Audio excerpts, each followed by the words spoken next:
अदावत मुझसे क्यों इतनी, मैं तो कुरान का दाई हूँ, रसूलुल्लाह का वारिस, सहाबा का सिपाही हूँ। मुझे है कुफर से नफरत, मैं तो हक का फिदाई हूँ, जमाने के हर। अस्सलामु अलैकुम वरहमतुल्लाहि वबरकातुहू। अल्हम्दुलिल्लाहि रब्बिल आलमीन वस्सलातु वस्सलामु अला सय्यिदिल अंबियाइ वल मुरसलीन व अला आलिहि व सहबिहि अजमईन व मन तबिअहुम बि इहसान इला यौमिद्दीन, अम्मा बाद। मुअज़्ज़ज़ नाज़रीन, अज़ीज़ तलबा और तालिबात, सीरत कोर्स का आज ये तीसरा एपिसोड आपके सामने है।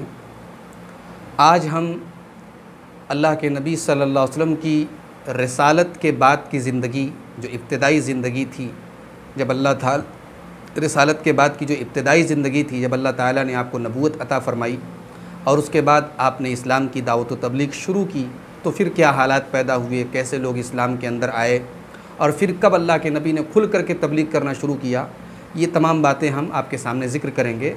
अल्लाह के रसूल सल्लल्लाहु अलैहि वसल्लम हज़रत अरकम बिन अबी अरकम के घर में जब दाखिल हुए थे, वहाँ तक हमारी आज की गुफ्तगू इंशाअल्लाह चलेगी। तो आइए शुरू करते हैं। अल्लाह के रसूल सल्लल्लाहु अलैहि वसल्लम की उम्र जब 40 बरस की हुई और इस दौरान आप सल्लल्लाहु अलैहि वसल्लम ने अपनी कौम के हालात पर जब गौर किया, तो कौम का जो फ़िस्क़ व फ़ुजूर था, जो बुराइयाँ थी, उनको देख करके आप अंदर ही अंदर कुढ़ते थे और आप अपनी कौम के हालात से बेजार थे। तो आप तन्हा रहने लगे, आपको तन्हाई महबूब हो गई। आप अक्सर तन्हा रहते थे। आप थोड़ा सा सत्तू और पानी लेकर के मक्का से तकरीबन 2 मील दूर गार हिरा में, कुएँ हिरा के एक गार में आप जा कर के वहीं रहते थे। और आप सल्लल्लाहु अलैहि वसल्लम जब यहाँ आते थे तो आपकी बीवी हज़रत खदीजा रज़ियल्लाहु ताला अन्हा भी आपके साथ आती थी और वो भी करीब में बैठी रहती थी। रमज़ान के पूरे महीने में अल्लाह के रसूल सल्लल्लाहु अलैहि वसल्लम इसी गार में रहते थे और आने जाने वाले वहाँ मिस्कीनों को खाना खिलाते और बाकी औक़ात आप अल्लाह ताला की इबादत में गुजारते थे। आप कायनात के मंज़र पर, अल्लाह ताला की कुदरतों पर गौर करते। आप अपनी कौम के अकायद से बेजार तो थे, लेकिन आपके सामने कोई वाज़ेह रास्ता नहीं था कि आप शरह सद्र के साथ, इत्मीनान के साथ कोई फ़ैसला कर सकें। आपको जो ये तन्हाई पसंद थी, ये भी अल्लाह ताला की तदबीर का एक हिस्सा थी। यानी अल्लाह ताला आपको एक तरीके से प्रिपेयर कर रहा था कि जब आप बिल्कुल दुनिया से अलग थलग हो जाएं, तो फिर आपके ऊपर कुरान करीम की वही का नुज़ूल शुरू किया जाए। जब आपकी उम्र 40 बरस की हो गई, तो अल्लाह के रसूल सल्लल्लाहु अलैहि वसल्लम के ऊपर नबूवत की कुछ निशानियाँ ज़ाहिर होने लगी। आपको सच्चे ख्वाब आने लगे। आप जो ख्वाब में देखते वो बिल्कुल वैसा ही हकीकत में होने लगा। फिर वो दिन आया कि जब अल्लाह ताला ने आपको नबूवत से सरफराज फरमाया। रमज़ान की 21 तारीख़ थी और सोमवार का दिन था, दोशंबा की रात थी और अंग्रेज़ी कैलेंडर के हिसाब से 10 अगस्त सन 610 ईस्वी की तारीख़ थी। उस वक्त आपकी उम्र 40 साल 6 महीने 12 दिन की थी। आइए हज़रत आयशा रज़ियल्लाहु अन्हा की वो हदीस देखते हैं, जिसमें उस पूरी डिटेल को हज़रत आयशा ने बयान किया है कि किस तरीके से अल्लाह के रसूल के ऊपर पहली वही नाजिल हुई थी। ये सही बुखारी की हदीस नंबर 3 है और सही मुस्लिम की हदीस नंबर 252 है। अम्मा आयशा कहती हैं कि जब फ़रिश्ता आपके पास आया, तो फ़रिश्ते ने आपसे कहा कि इक़रा, पढ़ो। अल्लाह के रसूल ने फरमाया कि मा अना बिक़ारी, मैं पढ़ नहीं सकता।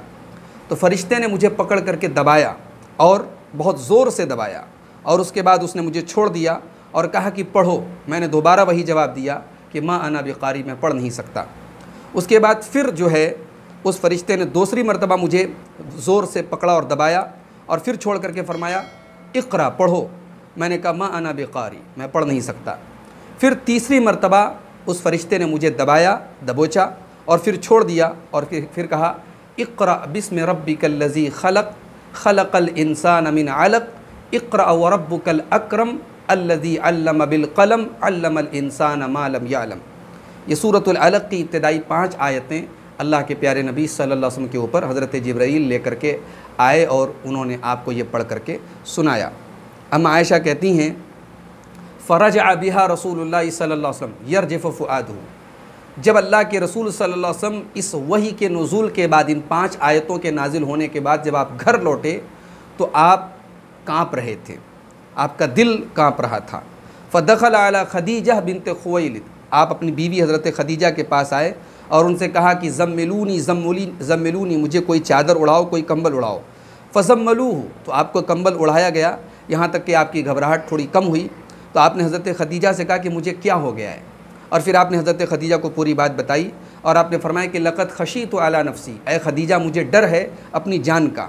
तो हज़रत खदीजा ने कहा कल्ला वल्लाहि मा युख़ज़ीकल्लाहु अबदा, ऐसा कभी नहीं हो सकता, अल्लाह की कसम अल्लाह ताला आपको कभी ज़लील और रुसवा नहीं करेगा। इन्नका लतसिलुर रहिम व तुक्सिबुल मादूम, आप रिश्तेदारों के साथ बेहतर सलूक करते हैं, आप बेसहारों को सहारा देते हैं, आप बेकार लोगों को काम दिलाते हैं।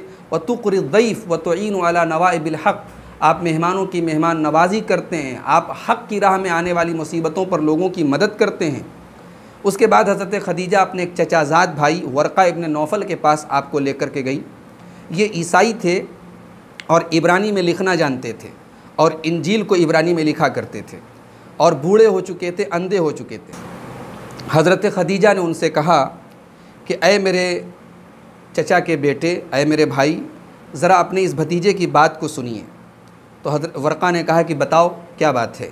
तो अल्लाह के रसूल सल्लल्लाहु अलैहि वसल्लम ने जो कुछ आपके साथ हुआ था वो सारी बातें बताई। तो वर्क़ा ने कहा कि हाज़न नामूस अल्लज़ी नज़्ज़लहुल्लाहु अला मूसा, ये वही नामूस है जो अल्लाह ताला ने हज़रत मूसा पर नाजिल किया था। या लैतनी फ़ीहा जज़ा, काश के मैं इस वक्त जवान होता और मज़बूत होता। लैतनी अकूनु हय्यन इज़ युख़रिजुका कौमुका, काश के मैं उस वक्त ज़िंदा होता जब आपकी कौम आपको निकाल देगी। अल्लाह के रसूल ने कहा कि अव मुख़रिजिया हम, क्या लोग मुझे निकाल देंगे? वर्क़ा ने कहा कि हाँ, जब भी कोई अल्लाह का नबी ये पैगाम लेकर के आया है जो आप लेकर के आए हैं, इल्ला ऊदिया, लोगों ने उससे दुश्मनी की है। और अगर मैं व इन युद्रिकुनी यौमुका, अगर आपकी रसालत का वो वक्त मुझे मिला, अनसुर का नसरन मुअज़्ज़रा, तो मैं ज़रूर आपकी मदद करूँगा। लेकिन उसके बाद वर्क़ा ज़्यादा दिनों तक बाकी नहीं रहे और उनका इंतकाल हो गया और उसके बाद अल्लाह के रसूल के ऊपर वही का सिलसिला कुछ दिनों के लिए मुनक़ते हो गया। ये सही बुखारी की हदीस नंबर 3 है और सही मुस्लिम के अंदर भी 252 नंबर की ये हदीस है। तो ये जो पहली वही अल्लाह के नबी के ऊपर नाजिल हुई, कुरान की जो पहली 5 आयतें नाजिल हुई, इसके बाद कुछ दिनों तक अल्लाह ताला की तरफ से वही का सिलसिला बंद हो गया और वही नाजिल आपके ऊपर नहीं हो रही थी। फिर अल्लाह ताला ने आपके ऊपर सूरह मुद्दस्सिर की इब्तिदाई आयतें नाजिल की, आयत नंबर 1 से लेकर के 5 तक। या अय्युहल मुद्दस्सिर, ऐ चादर ओढ़ने वाले इंसान, कुम फ़अंज़िर, खड़े हो जाओ और अपने कौम के लोगों को डराओ। व रब्बका फ़कब्बिर, अपने रब की बड़ाई बयान करो। व सियाबका फ़तहिर, अपने कपड़ों को पाक रखो। व रुज्ज़ फ़हजुर, और हर किस्म की गंदगी से दूर रहो। जब ये आयतें नाजिल हुई तो अल्लाह के रसूल सल्लल्लाहु अलैहि वसल्लम अल्लाह ताला के दीन की दावत में, अल्लाह के दीन को अल्लाह के बंदों तक पहुँचाने के काम में लग गए। मगर आपका ये सिलसिला यानी सीक्रेटली तौर पर, खुफिया तौर पर आपका ये सिलसिला चल रहा था। सबसे पहले आपने अपनी ये दावत अपने करीबी लोगों में, अपने ख़ास लोगों में पेश की। उनमें आपकी ज़ौजा, आपकी बीवी हज़रत खदीजा थीं, आपके ग़ुलाम हज़रत ज़ैद इब्न हारिसा थे, आपके चचाज़ाद भाई जिनको आपने पाला भी था हज़रत अली इब्न अबी तालिब थे, और आपके गहरे दोस्त अबू बकर सिद्दीक़ भी थे। इन तमाम लोगों के ऊपर आपने अपनी ये दावत पेश की और आपकी पहली ही दावत में इन लोगों ने इस्लाम को कबूल कर लिया। फिर हज़रत अबू बकर सिद्दीक़ रज़ी अल्लाह ताला अन्हु इस्लाम की तबलीग करने लगे और उनका जो इल्म था, जो अखलाक था और समाज के अंदर उनका जो स्टेटस था, उसकी वजह से लोग उनको बहुत मानते थे और उनकी तबलीग से कई लोग इस्लाम लाए, जिसमें हज़रत उस्मान गनी, हज़रत ज़ुबैर, हज़रत अब्दुर्रहमान इब्न औफ़, हज़रत साद इब्न अबी वक्कास, हज़रत तलहा, ये तमाम के तमाम लोग हज़रत अबू बकर की तबलीग से ईमान लाए। ये वो लोग हैं जिनको अस्साबिक़ून अल-अव्वलून कहा जाता है, ये सबसे पहले जो लोग ईमान लाए।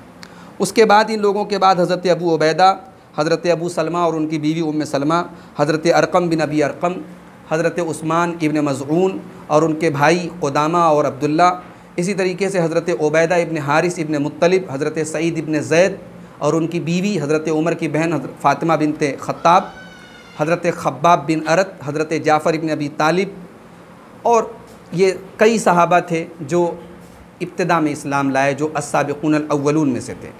ये सारे के सारे लोग कुरैश में से थे।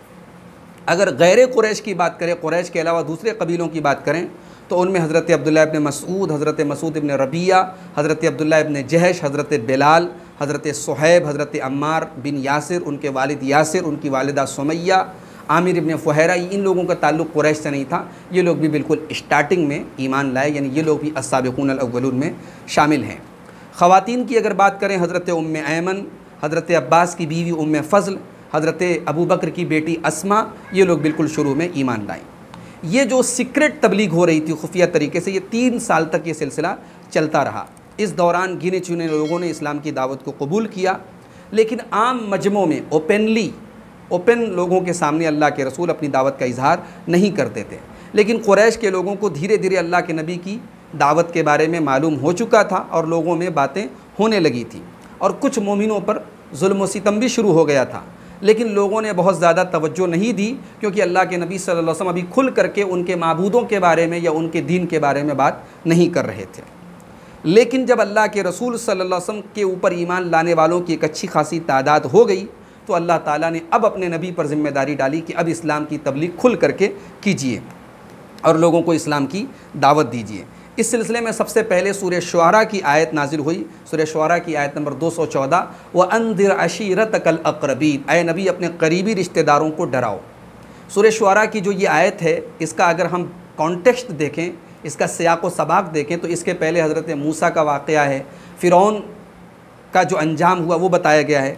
तो गोया कि इस सियाक़ में ये आयत नाजिल करके अल्लाह ताला ने अहले ईमान को ये पैगाम दिया कि देखो, तुम भी इस्लाम की तबलीग लोगों के सामने पेश करोगे तो तुम्हें भी झुटलाया जाएगा।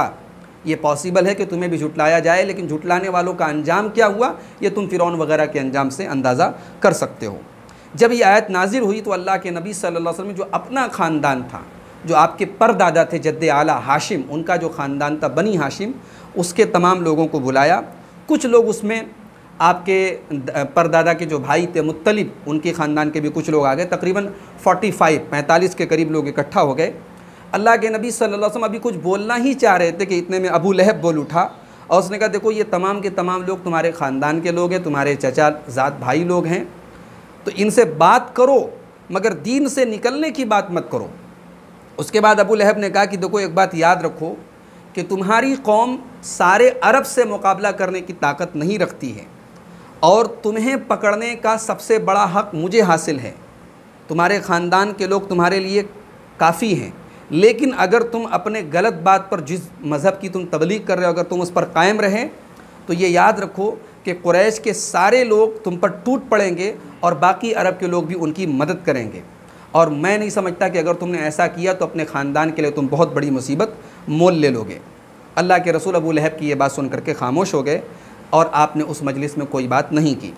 फिर दूसरी मरतबा आपने अपने ख़ानदान वालों को बुलाया और सबको जमा करके आपने फरमाया, अल्हम्दुलिल्लाहि अहमदुहु व अस्तईनुहु व उमिनु बिही व अतवक्कलु अलैहि। तमाम तारीफ़ें अल्लाह के लिए, मैं अल्लाह की हम्द व सना बयान करता हूँ, मैं उस पर ईमान रखता हूँ, उस पर भरोसा रखता हूँ। व अशहदु अल्ला इलाहा इल्लल्लाहु वहदहु ला शरीक ला, और मैं गवाही देता हूँ कि अल्लाह के सिवा कोई माबूद नहीं, उसका कोई शरीक नहीं। फिर आपने फरमाया, इन्नर राइदा ला युकद्दिबु अहलहु, जो रहनुमा होता है वो अपनी कौम से झूठ नहीं बोलता। वल्लाहि लज़ी ला इलाहा इल्लाहु, उस अल्लाह की कसम जिसके सिवा कोई माबूद नहीं, इन्नी रसूलुल्लाहि इलैकुम, मैं तुम सब की तरफ अल्लाह ताला का रसूल बना करके भेजा गया हूँ ख़ास तौर से, व इलन्नासी आम्मतन, और पूरी इंसानियत के लिए आम तौर से। वल्लाहि लतमूतुन्न कमा तनामून व लतुबअसुन्न कमा तस्तयक़िज़ून व लतुहासबुन्न बिमा तामलून, ऐ लोगों अल्लाह की कसम, जैसे तुम रात में बिस्तर पे सोते हो एक दिन तुम मर जाओगे, और जैसे तुम सुबह बेदार होते हो क़यामत के दिन तुमको उठाया जाएगा और तुम्हें अपने अमल का हिसाब देना पड़ेगा। व इन्नहा अलजन्नतु अबदा अविन्नारु अबदा, और हिसाब व किताब के बाद या तो हमेशा जन्नत मिलेगी या जहन्नम मिलेगी। ये सुन करके आपके चचा अबू तालिब ने कहा, मा अहब्ब इलैना मुआवनतुक, ऐ हमारे भतीजे, तुम्हारी मदद करना हमें पसंद है, तुम्हारी नसीहत हमें कबूल है, तुम्हारी बातों को हम सबसे ज़्यादा सच मानते हैं, और ये तुम्हारे ख़ानदान के तमाम लोग इकट्ठा हैं और मैं भी तुम्हारे ख़ानदान में से हूँ, और मैं तुम्हारी मदद करने में सबसे आगे रहूँगा। तुम्हें जो हुक्म मिला है तुम अपना काम करो, मैं तुम्हें बचाता रहूँगा, तुम्हारा दिफा करता रहूँगा, लेकिन मेरा नफ्स इस बात के लिए तैयार नहीं है कि मैं अपने बाप अब्दुल मुत्तलिब का दीन छोड़ दूँ। मैं तुम्हारे इस दीन को कबूल नहीं करूँगा, लेकिन मैं तुम्हारी हर तरीके से मदद करूँगा, सपोर्ट करूँगा। ये अबू तालिब ने कहा, अल्लाह के नबी के चचा ने कहा। अबू लहब ये सुन करके बोला, हाज़िही वल्लाहि अस्सवा, ये बहुत बुरी बात है, खुज़ू अला यदैहि क़ब्ल अन याख़ुज़ा गैरकुम, इसके हाथों को पकड़ लो, इसको रोक लो, इसके पहले कि दूसरे लोग इसको रोकें। तो अबू तालिब ने कहा, वल्लाहि लनमनअहु मा बकीना, जब तक हम जिंदा हैं, हम बाकी हैं, हम अपने भतीजे को बचाते रहेंगे। ये पूरी रिवायत अल कामिल, अल्लामा इब्नुल असीर की अल कामिल की जिल्द नंबर 1 सफ़ा नंबर 584 के अंदर ये रिवायत मौजूद है। तो ये अल्लाह के नबी सल्लल्लाहु अलैहि वसल्लम ने इस तरीके से अपने ख़ानदान के लोगों को, बनु हाशिम के लोगों को आपने इकट्ठा करके उन्हें इस्लाम की दावत दी। उसके बाद जब आपको इत्मीनान हो गया कि आपके चचा अबू तालिब हर तरीके से आपका सपोर्ट और मदद करेंगे, तो एक दिन अल्लाह के नबी सफ़ा की पहाड़ी पर चढ़े और उसमें जो सबसे ऊंचा पत्थर था, उस पत्थर पर आपने चढ़ करके पुकारा, या सबाहा। ये अरब के अंदर दस्तूर था कि जब कोई दुश्मन हमला करने वाला होता था या कोई बहुत इंपॉर्टेंट बात होती थी, तो यही कह करके लोगों को बुलाया जाता था, या सबाहा। अल्लाह के नबी ने ये जुमला बोला और कुरैश की जितनी ब्रांचेस थी, कुरैश की जितनी शाखें थी, सबका नाम ले करके कि या बनी फ़हर, ए बनी फ़हर, या बनी अदी, ए बनी अदी, ए बनी फ़लाँ, ए बनी फ़लाँ, जितने कुरैश की ब्रांचेस थी, शाख थी, सबको आपने इकट्ठा किया। बनी अब्द मनाफ को, बनी अब्दुल मुत्तलिब को, अपने ख़ानदान को, और दूसरे तमाम कुरैश के ख़ानदानों को आपने इकट्ठा किया। सब लोग दौड़े दौड़े आए। जब सब आ गए तो अल्लाह के रसूल ने फरमाया, अरअयतकुम लौ अखबरतुकुम अन्न खैलन बिलवादी बिसफ़ी हाज़ल जबल तुरीदु अन तुगीरा अलैकुम अकुंतुम मुसद्दिक़िया। ये बताओ कि अगर मैं तुमको ये खबर दूं कि इस पहाड़ के पीछे जो वादी है वहाँ एक दुश्मन तुम पर हमला करने वाला है, तो क्या तुम मेरी बात मानोगे? क़ालू नअम, तमाम लोगों ने कहा कि हाँ, हम तुम्हारी बात मान लेंगे। मा जर्रबना अलैका कज़िबा, हमने आज तक तुम्हें झूठ बोलते हुए नहीं देखा, हमने तुम्हें आजमाया है, तुमने कभी झूठ नहीं बोला है। उसके बाद अल्लाह के नबी ने फरमाया, फ़इन्नी नज़ीरुन लकुम बैन यदै अज़ाबिन शदीद, ऐ लोगों, मैं तुम्हें अल्लाह के अज़ाब से डरा रहा हूँ। अल्लाह का एक शदीद अज़ाब तुम पर आएगा अगर तुमने मेरी बात नहीं मानी। इन्न मसली व मसलुकुम कमसलि रजुलिन रअल अदुव्व फंतलक़ यरबउ अहलहु फ़ख़शिया अन यसबक़ूहु फ़जअल युनादी या सबाहा। कहा कि लोगों, मेरी और तुम्हारी मिसाल उस इंसान की तरह है जो दुश्मन को देखकर दौड़ा दौड़ा अपनी कौम के पास आए और अपनी कौम को बचाने के लिए उनको पुकारने लगे।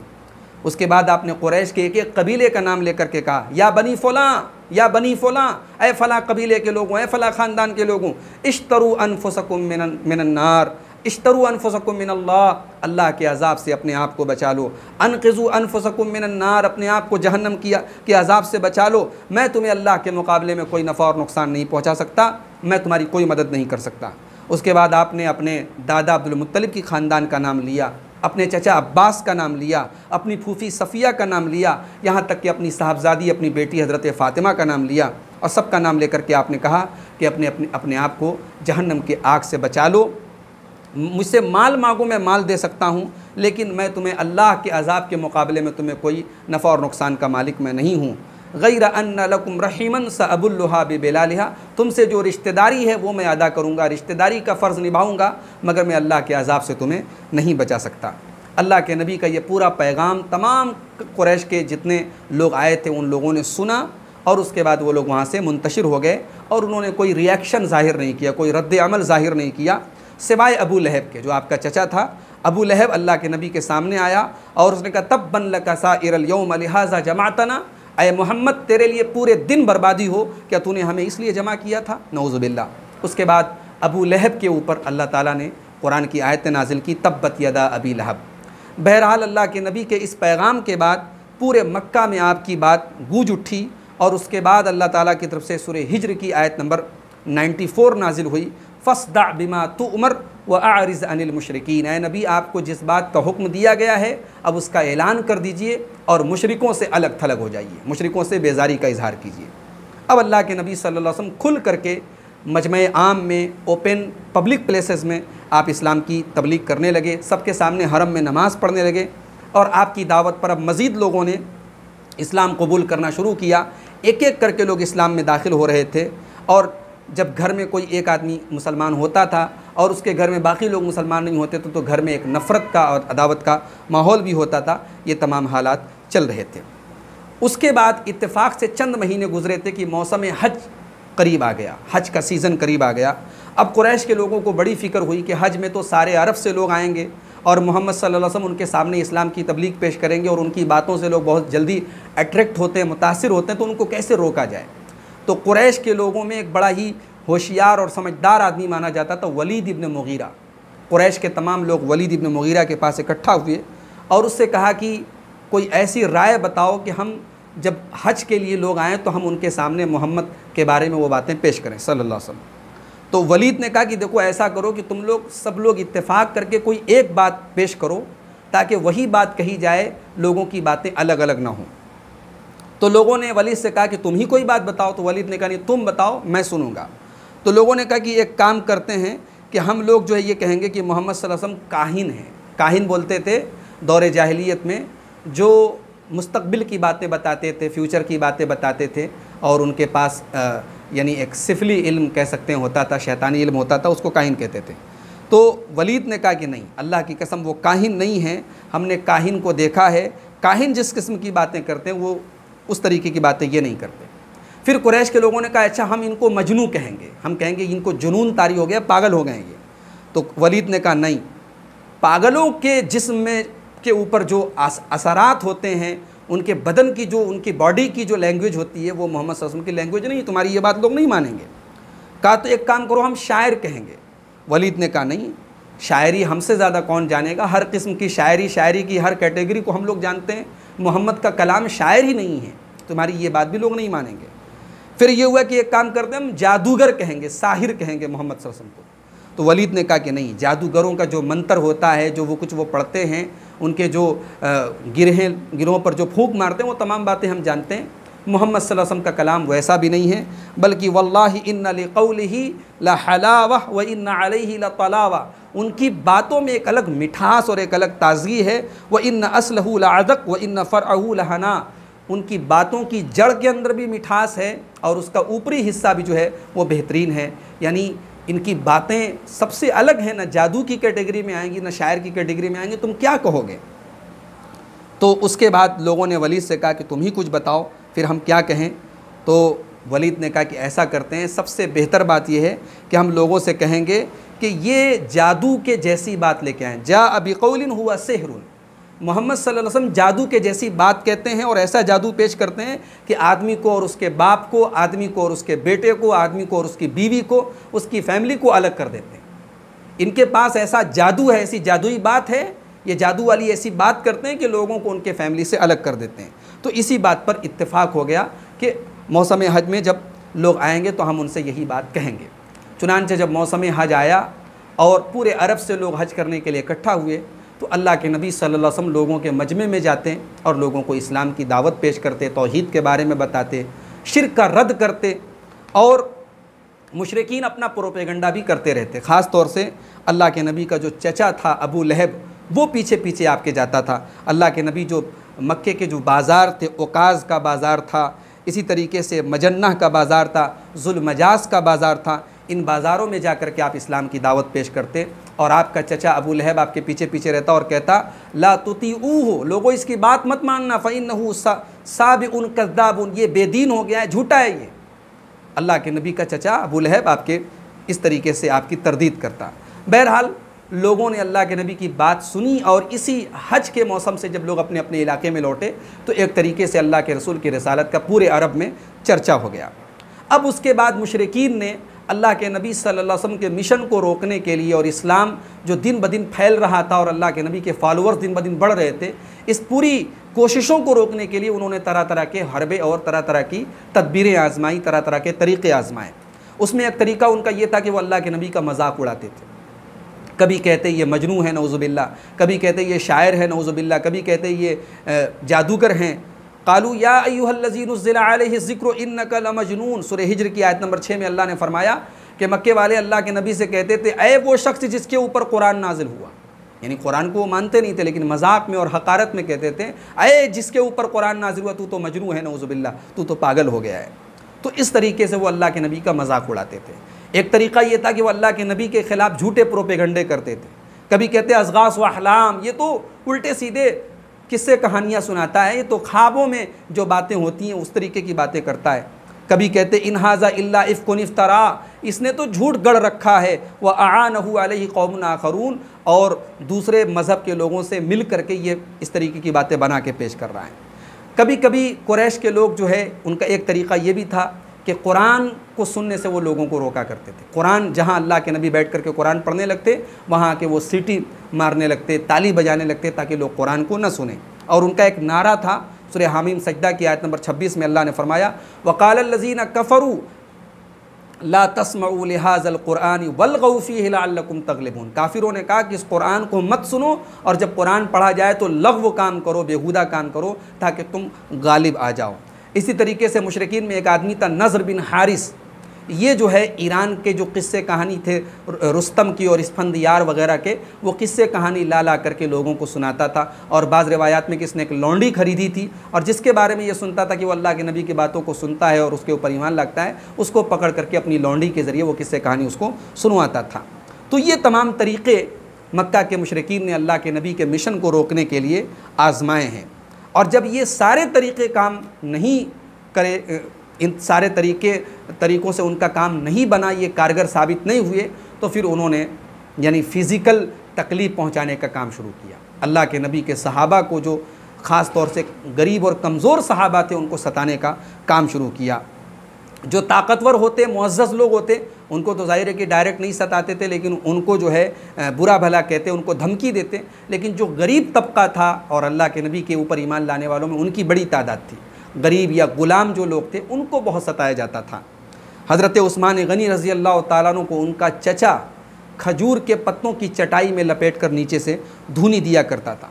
हज़रत मुसअब इब्न उमैर रज़ी अल्लाह तआला अन्हु बड़े मालदार घर के थे और बड़े नाजो नैम में पले हुए थे। जब ये ईमान लाए तो इनकी माँ ने खाना पीना सब बंद कर दिया और कल तक जो नौजवान ऐशो आराम की ज़िंदगी गुजारता था, आज फटे कपड़ों में और बोसीदा कपड़ों में मक्का की गलियों में चलता था। इसी तरीके से हज़रत सुहैब रूमी रज़ी अल्लाह तआला अन्हु को इतना मारा पीटा जाता कि वो बेहोश हो जाते थे। हज़रत बिलाल रज़ी अल्लाह अन्हु को उनका मालिक उमैया इब्न खल्फ उनकी गर्दन में रस्सी डाल करके बच्चों के हवाले कर देता और कहता कि जाओ इन्हें पूरे मक्का में इन्हें घुमाओ, और बच्चे पहाड़ों के बीच में उनको लेकर के घुमाते और उनकी गर्दन पकड़ के खींचते थे, लेकिन उनकी ज़ुबान से अहद अहद का लफ्ज़ निकलता था। सख्त दोपहर में उमैया इब्न खल्फ उन्हें बतहा में लेकर के जाता और पीठ के बल लिटा देता और बड़ी सी चट्टान उनके सीने पर रख देता और कहता ला वल्लाही ला तज़ालु हाकज़ा हत्ता तमूत औ तकफ़ुर बि मुहम्मद, अल्लाह की कसम तू इसी हाल में रहेगा जब तक तू मोहम्मद का इनकार नहीं कर देगा, और जब तक तू लात और उज़्ज़ा की इबादत नहीं करेगा मैं तुझे इसी हाल में रखूँगा यहाँ तक कि तू मर जाएगा। लेकिन हज़रत बिलाल रज़ी अल्लाह तआला अन्हु उस हालत में भी कहते थे अहद अहद, मेरा रब एक है, मेरा माबूद एक है।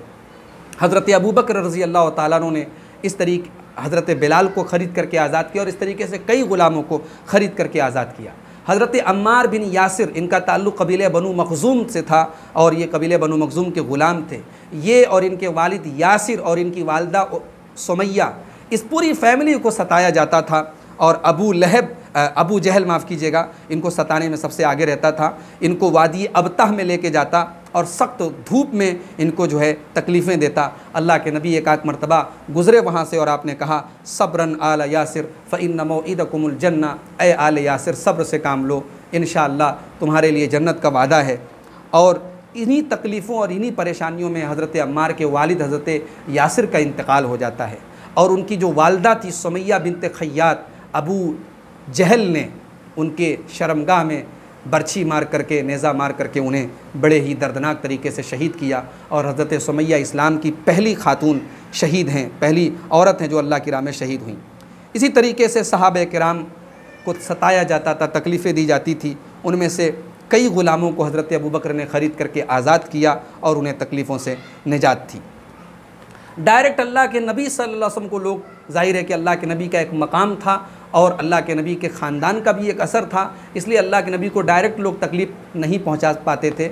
लेकिन लोग इस्लाम से बहुत नाला थे और अल्लाह के नबी के इस मिशन को रोकने के लिए लोग अबू तालिब के पास आए और अबू तालिब को धमकियाँ दी कि आप अपने भतीजे का सपोर्ट करना बंद कर दीजिए या फिर उसको रोकिए, अगर आप उसे नहीं रोकते तो हमारे और उसके बीच में से हट जाइए। अबू तालिब अल्लाह के नबी के पास आए और अल्लाह के नबी को समझाने लगे और कहने लगे वला तुहम्मिलनी मिनल अम्रि मा ला उतीक, मेरे भतीजे मेरे ऊपर उतना बोझ मत डाल जो मेरी ताकत के बाहर हो। अल्लाह के नबी को महसूस हुआ कि मेरे चचा मेरा सपोर्ट करने में कमज़ोरी महसूस कर रहे हैं, तो अल्लाह के प्यारे नबी ने फरमाया या अम्मी वल्लाही लौ वज़अ शम्स फ़ी यमीनी वल क़मर फ़ी यसारी, चचा जान अगर इन लोगों ने मेरे दाहिने हाथ में चाँद रख दिया, इन लोगों ने अगर मेरे दाहिने हाथ में सूरज रख दिया और बाएं हाथ में चाँद रख दिया, अला अन अत्रुका हाज़ल अम्र, इस शर्त पर कि मैं अपने इस मिशन से बाज़ आ जाऊँ, तो जब तक अल्लाह का ये दीन गालिब नहीं हो जाएगा या जब तक मैं ख़त्म नहीं हो जाऊँगा, मैं अपने इस मिशन को छोड़ने वाला नहीं हूँ। अल्लाह के नबी का ये हौसला देख करके अबू तालिब ने कहा, इज़हब यब्न अख़ी, ऐ भतीजे जाओ और तुम अपने मिशन में लगे रहो। फ़वल्लाहि ला उस्लिमुका लिशैइन अबदा, अल्लाह की कसम मैं कभी तुम्हारे दुश्मनों के तुम्हें हवाले नहीं करूँगा। ये सीरत इब्न हिशाम की जिल्द नंबर 1 सफ़ा नंबर 165 की रिवायत है। मुअज़्ज़ज़ नाज़रीन, इस तरीके से मुशरिकीन अल्लाह के नबी सल्लल्लाहु अलैहि वसल्लम के ऊपर भी हमले करने लगे, जो उसमें ख़ास तौर से अबू लहब का नाम आता है जो आपका चचा था, उक़बा इब्न अबी मुईत का नाम आता है, उमैया इब्न खल्फ़ का नाम आता है, अबू जहल का नाम आता है। इन लोगों ने अल्लाह के नबी को भी डायरेक्ट सताना शुरू कर दिया। कभी अल्लाह के नबी सल्लल्लाहु अलैहि वसल्लम को जिस्मानी तकलीफ़ दी जाती, कभी मेंटल तकलीफ़ दी जाती। अबू लहब के निकाह में अल्लाह के नबी की 2 बेटियाँ थीं, हज़रत रुक़ैया, हज़रत उम्मे कुलसूम। अबू लहब ने दोनों बेटियों को तलाक दिलवा दी, हालांकि अभी रुखसती नहीं हुई थी, सिर्फ निकाह हुआ था। दोनों बेटियों को तलाक दिलवा दी ताकि अल्लाह के नबी को एक किस्म की तकलीफ़ महसूस हो। अल्लाह के नबी का दूसरा बेटा जब पैदा हुआ अब्दुल्ला और उसका इंतकाल हो गया, तो अबू लहब ने चर्चा करना शुरू कर दिया कि मोहम्मद सल्लल्लाहु अलैहि वसल्लम तो नऊज़ुबिल्लाह बेनस्ल के हो गए, उनकी नस्ल ख़त्म हो गई, वो तो अबतर हो गए, नऊज़ुबिल्लाह। इस तरीके की बातें अबू लहब ने करके अल्लाह के नबी को यानी मेंटल और यानी दिमागी तौर पर, जहनी तौर पर अल्लाह के नबी को तकलीफ़ देना शुरू कर दिया। उक़बा इब्न अबी मुईत नमाज की हालत में अल्लाह के नबी के ऊपर ला करके गंदगी डाल देता है और अल्लाह के नबी को नमाज की हालत में, आपको सजदे की हालत में आपके ऊपर गंदगी डाल देता है। ये तमाम काम हुए, मगर अल्लाह के नबी सल्लल्लाहु अलैहि वसल्लम अपने मिशन में लगे रहे और अल्लाह के दीन को फैलाते रहे और आपके ऊपर ईमान लाने वालों की तादाद बढ़ती चली गई। अब उसके बाद अल्लाह के नबी की सीरत का एक नया दौर शुरू हुआ। आपने अपनी दावती सरगर्मियों का, अपनी दावती एक्टिविटीज़ का जो सेंटर था वो हज़रत अरक़म रज़ी अल्लाह ताला अन्हु के घर को, जिसको हम दार अरक़म कहते हैं, उस घर को सेंटर बनाया। इंशाअल्लाह हम चौथे एपिसोड में वहाँ से हम अपनी बात शुरू करेंगे कि जब अल्लाह के रसूल सल्लल्लाहु अलैहि वसल्लम ने हज़रत अरक़म के घर को अपना सेंटर बनाया तो उसके बाद हालात किस तरीके के हुए। अल्लाह से दुआ है रब्बुल आलमीन हमें अपने नबी की सीरत को समझने की, सुनने की और उसे अपनी ज़िंदगी में अपनाने की तौफ़ीक़ अता फ़रमाए। आमीन। व आखिर दावाना अनिल हम्दुलिल्लाहि रब्बिल आलमीन। वस्सलामु अलैकुम व रहमतुल्लाहि व बरकातुहू।